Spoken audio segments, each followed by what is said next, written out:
am I? Sino ka ba talaga? Tinanong mo na ba ang sarili mo kung sino ka ba talaga? Di ba, ang sasabihin lang pangalan natin. Halimbawa, kung ako ay si Tess, or ako si Marife, ako si Raquel, ako si Loida, yun ang isasagot natin, yung pangalan natin. Ako yung asawa ni Juan, ako yung ate ni ganito, ako yung tita ni Marites, nagtatrabaho ako dito sa ganitong kumpanya, ito ang akin yung negosyo na yan. Yun ang isasagot natin, kung ano yung identity natin. Pag tinanong ka who am really I, it's a spiritual and malalim na question. Bihira lang yung makakasagot kung sino ba talaga tayo. We are not just a physical being. Kasi ang dinidescribe lang natin is yung physical existence natin. Yung pangalan natin, posisyon natin, relasyon natin sa iba, kung tayo ay may anak, asawa, or single. Pero, we are not just a physical being. We are also a spiritual being. The kingdom of God is within us. So meaning, sumasa atin si God. Imagine, si God, naninirahan siya sa atin. Kaya nga ang tawag dito sa physical existence natin ay templo ni God, bahay ni Lord.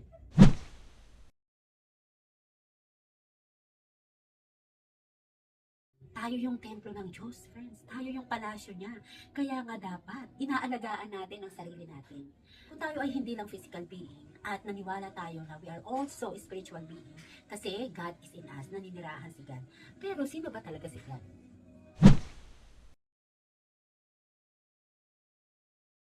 Alam lang natin si God nakatira sa simbahan, na kailangan natin sambahin, kailangan natin magpunta linggo-linggo or araw sa araw ng pagsamba. Pero bago ang lahat, gusto ko munang mag-pray, i-pray kay Lord na, Lord, gabayan niyo po ako sa pag-explain ko ng topic na to kasi medyo malalim talaga itong topic na to.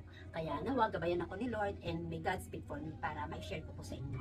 Iba-iba tayo ng religion, kaya iba-iba ang tawag natin sa God na sinasamba natin. Diba? So, sa Catholic, mga Christians, God, si Jesus Christ, yung iba si Allah, 'di ba? Yung iba si Buddha. Ganyan, iba naman tawag consciousness or divine consciousness, universe. So iba-iba ng tawag. Ano ba si God? Ang description na sasabihin ko ay katiting lang, no? Katiting lang ito sa kabuuang description ni God kasi bilang tayo ay tao din, meron lang tayong limited understanding, no? Hindi pa naiimbento ang lahat ng salita para ma-describe kung sino talaga si Lord. Diba? Very limited lang yung mind natin, yung isip natin para ma-describe siya. Pero dito sa limited understanding natin, ito yung ma-describe natin kung sino si God. For one, being tayo ay divine. Number one, okay, God is full of infinite knowledge. Okay? So, full, infinite knowledge. Okay. Pag sinabi natin full, infinite, buo at infinite, walang katapusang knowledge. Knowledge meaning yung God is the source of intelligence. Yung highest intelligence, yung karunungan, katalinuhan, siya yung source ng infinite inspired thoughts and ideas. Infinite wisdom. Yan. Intelligence,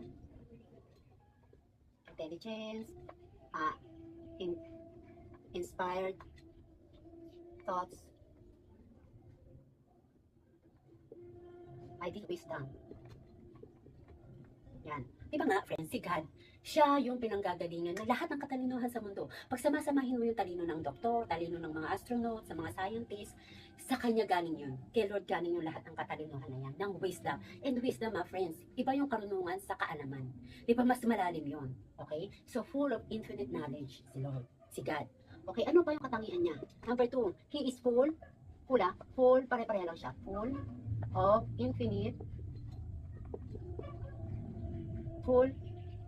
may of yan, of infinite energy. Okay, full of infinite energy. Ano yung energy? Yan yung power, yan yung lakas. Sa kanya galing yung miracle healing. You know, when we say about energy, highest energy, highest frequency, highest vibration, miracle healing, optimum excellent health, yan, galing kay Lord. Strength, yung confidence, beauty, even the beauty, yung creativity natin, yan, lahat galing yun sa kanya, yun, full of infinite energy, power, strength, confidence, yan, galing lahat yun sa kanya. Inspired action, yan, okay? Yung parang diskarte sa buhay, ganyan, kasama yun dyan. And then, another, God is also full of infinite love. Yan. So, i-ano nyo rin siya, full of infinite love. God is the source of unconditional love.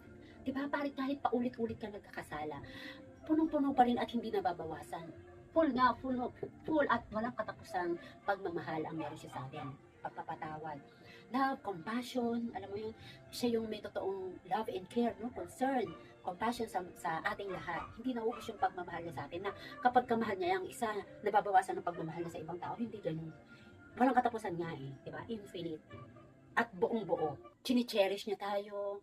Okay, unconditional love. Number 4, ano pa? God is full of infinite bliss. Okay, bliss. Yan. Ano ba yung bliss? Okay. Pag i-describe mo yan, ito yung happiness. Tapos, i-times mo. I-times mo sa, hindi mo countless times. Millions na lang. Million times. Million times mong i-times yung happiness. Yun yung bliss. And full of infinite bliss pa siya. Yung hindi mo na ma-describe na source of bliss. And then, ito yung bliss na doesn't decrease or increase. Yung hindi siya nababawasan. Yung bliss na yun. Yung sobrang happiness na yun. Kasi sa human definition, hanggang dito lang yung kaya natin, yung happiness. Basta masaya lang tayo, ganun. Pero may iba pang word na hindi pa na-invento para ma-describe kung gaano kasaya. Kung gaano, alam mo yun, yung inner joy na mararamdaman mo when you are connected kay God. Ito, itong bliss na to. Ito yung bliss na hindi siya cause ng pera, ng money. Hindi siya cause, hindi siya galing or based sa money. Saan? Saan pa? Sa material things, no? Anything material things. Hindi. Tapos, ano pa? Sa people, hindi din dahil may ginawang maganda yung tao sa'yo, relationship, kung happy ka ba sa relationship sa asawa mo, or sa family mo, or circumstances, sa mga situation. Circumstances. Hindi ako masyado sanay mag-set sa Bible. Okay? So, yung bliss na to, friends, itong happiness na to, hindi siya cause ng money, material things, people, relationships, circumstances. Even without all this, kahit wala to, itong mga to, still full of infinite bliss si God. Ganon. Hindi nakabase sa material, sa worldly things, yung bliss na to, na quality, no, attribute ni Lord, ni God. Okay? And then number 5, God is also full of infinite peace. Yan. Ako, grabe. Diba? Yung peace na to, ito yung peace na from kalma, relax ka, feeling nakasurrender ka, yung complete trust. Meron kang complete trust, complete faith, meron kang contentment. Yung bang, kumbaga, parang pag nagsiswimming ka sa dagat, naka-float ka lang. Parang ganun ka ka-relax, ganun ka kakalma. Wala kang resistance, parang free ka sa fears and worries, ganun. Yun yung peace na quality ni God na talagang full and infinite, walang katapusan, punong-puno, ganun. Ang sarap ng ganun, di ba? Sarap ng ganun, ng quality ni God. Peaceful ka, kalma ka, wala ka talagang kinakatakutan o kinakakabahan. God is also full of infinite abundance. Yan, abundance. Okay, ito yung prosperity. Ito yung wealth, riches. Siya yung source nun, siya yung punong-puno, hindi nababawasan na kapag ka umasenso yung iba, ay alam mo, maghihirap ka o nagkukulang ka. Kaya hindi ka dapat mainggit kapag ka umaasenso yung iba, yung mayaman, kasi hindi nababawasan yung abundance na meron ka. Okay? So, friends, ito yung full of infinite knowledge. God is full of infinite energy, love, bliss, peace, abundance. Okay? Itong mga attributes na to, itong mga qualities na to, friends, wala pa to sa katiting, no? Hindi ito yung kabuuang description, definition ng kabuang qualities or attributes ni God. Katiting lang to, friends, dahil nga sabi ko nga, dahil we only have limited lang yung understanding natin. Ito lang yung kaya natin i-describe kay Lord. Pero marami pa siyang attributes na hindi pa naiimbentong salita. Ganun. Okay, so from this, imagine mo, friends, na itong mga qualities na to, na full, na walang katapusan, walang hanggan, no? Na kaligayahan, abundance, imagine yan. Sumasa atin yan, di ba? God, the kingdom of God is within us. Sumasa atin si Lord. Ito yung templo niya. Imagine that. Nare-realize mo ba yan, friends? This is a very good news. Great news na maintindihan natin. Kasi nakakulong ka lang sa kwarto mo, kahit nasa CR ka, kahit nasa kusina ka, kahit nakatayo ka lang sa ilalim ng puno, kahit nasaan ka, you can still experience all this dahil sumasa atin si God. Kahit saan tayo magpunta. Kahit nakapikit tayo, the more na nakapikit tayo. Kaya nga, friends, para ma-experience natin to, para maramdaman natin to lahat, we have to connect to the source. Kaya yun yung importance ng meditation, yan, ng prayer, yung kasi sa meditation, friends, nakiki-commune tayo, nakikiisa tayo kaya tumatahimik tayo, sinashutdown natin, sinasara natin yung isip natin sa mundo, sa kaguluhan sa mundo, at nagpo-focus tayo, nagko-concentrate tayo dito kay God, na makapag-connect tayo. Isipin mo, friends, ganito, si God yung saksakan, siya yung source ng power supply. Okay? Tapos tayo yung little appliances. Halimbawa, ako ay ventilador, ikaw ay kalan, ikaw ay plancha, ikaw na iisip ko yung isa naman ay ref, ganyan. Lahat tayo, kahit top of the model pa yung brand natin, hindi tayo magfa-function. Well, hindi tayo gagana. Wala tayong silbi, wala tayong kwenta kapag hindi tayo naka-charge, naka-connect kay God. Okay? So, kailangan nating sumaksak, no, yung itong appliance na to, kailangan natin sumaksak or mag-plug in dito sa, mag-connect dito sa source of power natin to experience all this. Imagine, friends, kapag nakasaksak tayo, oh my God, ito pag nakakonect tayo, kapag nakakommune tayo kay God through our prayer and meditation, ito yung mai-experience natin. Diba? So, oh my God, kaya pagka-feeling mo, friends, na lobat ka na, ano ba, wala kang kabuhay-buhay, wala kang ka-peace, di ba? Punong-puno ka ng worry, ng anxiety, ng kung ano-anong kaabalahan, madali ka ng magalit. Alam mo, maikli ang pasensya mo. At kung gusto mong ma-experience ng bliss, yung inner joy, yung happiness na times millions, kasi bliss is God, ganun, mag-connect tayo sa Kanya.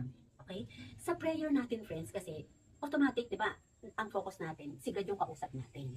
Sa meditation naman, friends, yun yung moment natin to listen naman. Kasi hindi complete ang communication. Di ba, ang communication is both nagsasalita, yung magsasalita ka and then makikinig ka. Kulang yung ikaw lang yung magsasalita. Kasi sa prayer, tayo lang yung salita ng salita kay Lord na, Lord, ganito yung gusto ko, ganyan yung pangarap ko, ganito po yung gusto ko, pakisolve po ito, ganyan. Pero inaantay ba natin na sumagot si God? Di ba? Parang wala tayo, basta ang pakilang natin kapag nakapag-pray na tayo, okay na yon. Hindi natin naantay na, ano kaya yung will ni Lord? Diba? Ano kaya yung masasabi ni Lord sa sinabi ko, sa prayer ko, okay kaya yun? Kasi hindi ko naman alam yung future, baka hiling ako ng hiling, yung pala yung hinihiling ko, baka kasama sa akin. Diba? Maraming nakapag-asawa ng napangasawa nila yung gusto nila, pero hindi sila naging masaya.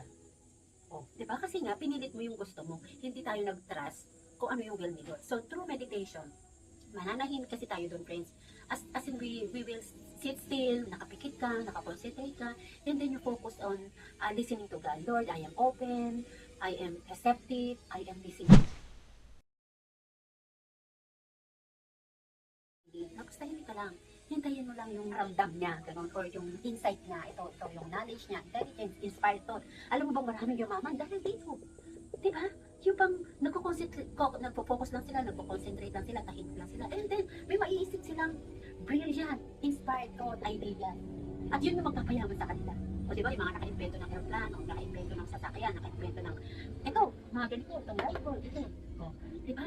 Hindi yan basta, nag-isip yan sila, pinag-isipan nilang mabuti, nag-focus sila, nag-pray sila, nag-concentrate sila, sa pananahimik nila, binigyan sila ng ganito, doon dumaloy. Kasi friends, hindi ito makakadaloy sa atin kung hindi tayo makakonect kay Lord. Kaya kung masyado tayong abala sa labas, sa trabaho natin, sa boyfriend natin, sa love life natin, sa negosyo natin, sa saan pang mga travel natin, di ba?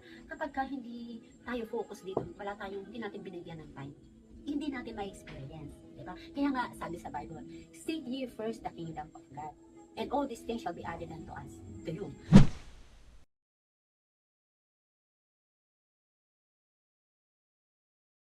Unahin natin si God.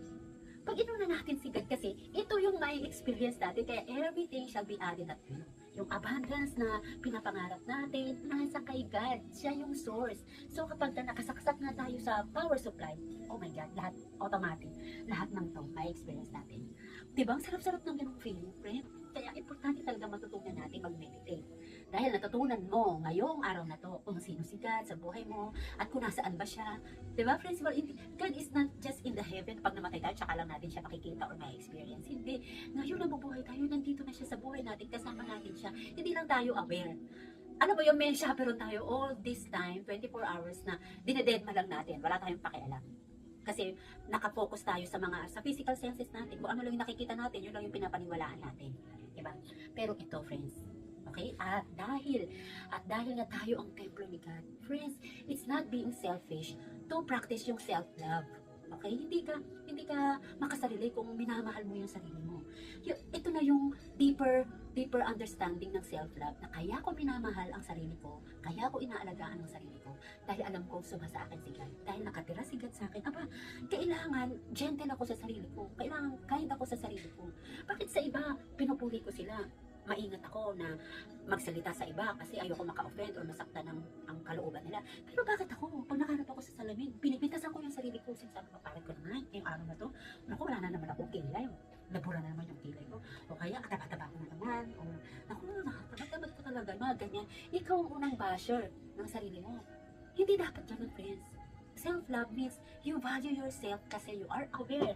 Meron ka ng awareness. Meron ka, na-enlighten ka. Yun yung sinasabing enlightenment. Na-enlighten ka kung sino ka talaga. Hindi ka lang physical na katawan, friends. God is in you. Divine. The spiritual, divine God is in us. So, nasa atin. Okay? So, yung pagmamahal mo sa sarili mo, pagiging mabait mo sa sarili mo, ay nako, it will really give you a very, very great experience kasi may experience mo to. Siyempre, matutuwa si God, inaalagaan mo yung bahay niya, inaalagaan mo to, and nakikipag-connect ka sa kanya. Kaya hindi pagiging selfish, friends, yung bilhan mo yung sarili mo ng magandang damit, yung pagandahin mo siya, you deserve it. Diba? Anak ka ni God, anak tayo ni Lord, sumasa atin siya, and siya yung source ng abundance. He can provide for whatever we need, diba? Lahat ng pangangailangan natin, sobra pa, more than enough pa yung kaya niyang bigay. Kaya huwag kang mag-worry, yung mga worries mo, friends, wala yan. Once, kasi, oh my God, full and of infinite, buong-buo, hindi nababawasan, walang hanggan, walang katapusan, hindi natutuyuan yung abundance, yung yaman ni God na sumasa atin. So, kapag naintindihan mo yan, kapag naisa-isip mo yan, naitatak mo sa isip mo kung sino si God na sumasa atin, ay, we have everything sa atin. Ngayon, kaya mo lang nararanasan yung mga paghihirap, yung mga worries na yan kasi hindi ka aware. At kung aware ka man, hindi ka nakakonect. Nakalimutan mong mag-connect dahil nabisi ka sa makamundong bagay. Hindi nakalimutan natin mag-recharge sa kanya. Kaya, kailangan natin mag-recharge, friends. Why? Kailangan natin mag-recharge kasi malulobat tayo. Bakit ba tayo nalulobat? Nasa atin naman pala si God. Diba? Oo, nasa atin niya siya. Pero hindi tayo aware. Diba? Hindi tayo nakakonect. Kumbaga, nalulobat tayo kasi nabibisi na tayo sa kaabalahan. Halimbawa, meron ka lang nakausap na nainis ka. Nakapagsalita ng hindi maganda, di nainis ka. So, diba, biglang drain ang energy mo? O, halimbawa, nakanood ka ng gera, nakanood ka ng nakakainis, yung mga prank na nainis ka, o ganyan. Diba, nalubat ka, na-drain ka. O. Ngayon, kung hindi ka magre-recharge, as in, lobat ka talaga. I mean, hindi mo marirecover yung peace, yung abundance, yung energy, yung lakas, yung power na galing kay Lord. Ganun. Kaya, mapapansin mo sa pagtatrabaho mo, hindi ka pa nag-uumpisa sa trabaho mo, stress ka na. Kasi, lobat ka. So, remember friends kapag ka napansin mo na mahina na or maikli na yung pasensya mo, mabilis ka nang ma-stress, mabilis ka nang matakot, mag-worry, ibig sabihin ng low battery ka na, friends. It's time to recharge. It's time to connect. It's time to commune, makipag-isa kay God. Saksak na agad tayo doon sa power supply natin para mabuhay tayo ng, alam mo, ng may peace, may bliss, may love. Di ba kahit may ginagawa na sa atin nakakainis sa tao, naiintindihan pa rin natin sila, nilalove pa rin natin sila, pinupulgin pa rin natin sila. Di ba? And then, may mga plano ka sa buhay mo, paano ka umasenso, kay God din manggagaling yun, yung ideas na yan. Yung kung ano yung mga strategy, diskarte na gagawin mo malupit sa buhay mo para umasenso ka. At sa kanya din yung abundance manggagaling. Okay, kapag nawalan ka ng trabaho, don't worry. Connect ka kay God. Mag-ask ka sa kanya ng knowledge. Baka mas maganda pa yung mapalit na trabaho sa'yo or mas maganda pa yung negosyo ko, sakaling bumaksak yung negosyo mo. Yung kapalit niyan, once na nag-connect ka. Diba maraming kwento dyan na from failure, from broke na sila, yung zero balance na sila, may utang pa sila. Pero, nag-umangat sila ulit sa buhay. Kasi nga, naborn again sila, diba? Alam mo yun, nakilala nila si Lord. Yan, ito yung mga secret, friends. Ito yung mga principles sa buhay. Okay naman, friends. See you in my next video. God bless you.